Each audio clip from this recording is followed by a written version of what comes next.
दोस्तों porn videos देखना एक बीमारी है और इस बीमारी ने नौजवान नस्ल को अपनी लपेट में ले रखा है और ये दिन ब दिन बढ़ती जा रही है। इस बीमारी से बचने के लिए आपने आज तक बहुत सी वीडियोस देखी होंगी, लेकिन इस वीडियो में मैं आपको 3 बेहतरीन तजवीज़ बता रहा हूँ जिन्हें अपना कर आप इस बीमारी से निजात पा सकते हैं। नंबर 1, अपने रब से दुआ करें। आपने अपने रब से दुआ करनी है कि या परवरदिगार हमें इस बुराई से बचा, हमें इस बीमारी से निजात अता फरमा।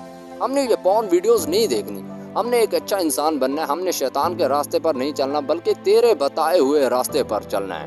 आपको जब भी वक्त मिले आपने दुआ मांगते रहना है और अपनी दुआ पर यकीन भी रखना है। नंबर 2 पर है मुस्बित सोच। आपने अपनी सोच को मुस्बित रखना है, क्योंकि मनफी सोच की वजह से हम इस बीमारी का शिकार होते हैं। आप जितना ज्यादा मुस्बित सोचेंगे उतना ज्यादा इस बीमारी से दूर होते जाएंगे।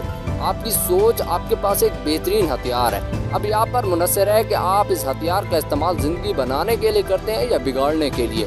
जैसे कुरान पाक में है, जो बोगे वहीं काटोगे, जैसी सोच होगी वैसी जिंदगी होगी। और नंबर 3 पर है नफरत। आपको नफरत करना सीखनी होगी, क्योंकि बिना नफरत किए आप इस बीमारी से नहीं बच सकते। जैसे एक इंसान को किसी दूसरे इंसान से नफरत हो जाती है तो फिर दोबारा उस इंसान का नाम लेना, उसे देखना भी पसंद नहीं करता। बिल्कुल इसी तरह अगर आपने इन वीडियो से जान छुड़ानी है तो आपको नफरत करना होगी। दोस्तों ये जिंदगी सिर्फ एक बार मिली है, ये बहुत ही अनमोल है, बहुत ही कीमती है। आपको आज और अभी से फैसला लेना होगा कि आपने कैसी जिंदगी गुजारनी है। दोस्तों अगर वीडियो अच्छी लगी हो तो इसे लाइक, सब्सक्राइब एंड शेयर जरूर करना। मिलते हैं अगली वीडियो में, तब तक अल्लाह हाफिज।